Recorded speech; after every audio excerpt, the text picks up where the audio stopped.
வணக்கம். நம்ம சிவன் கிச்சனில் ஜவ்வரிசி பாயசம் செய்ய போகிறோம். எப்படின்னு பார்ப்போம். ஜவ்வரிசி பாயசத்துக்கு ஜவ்வரிசி ஊற வச்சு வேக வச்சுட்டோம்.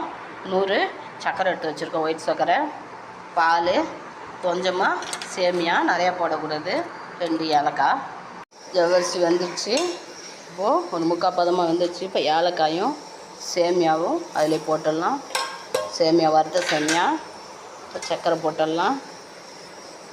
கடைசியாக நெய் கொஞ்சமாக ஒரு 1/2 ஸ்பூன் விட்டு நம்ம இறக்கிடலாம். சர்க்கரை போட்டுட்டோம். அடுத்தது பால் ஊற்றிடலாம்.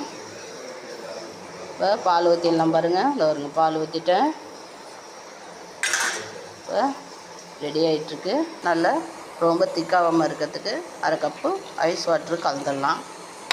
இது இப்போது ரொம்ப திக்காகாது, ஒன்றுக்கு ஒன்று ஒட்டாது. ஜவ்வரிசி பாயசம் ரெடி பண்ணிட்டோம். என் வீடியோவுக்கு சப்போர்ட் பண்ணுங்கள், லைக் பண்ணுங்கள், ஷேர் பண்ணுங்கள்.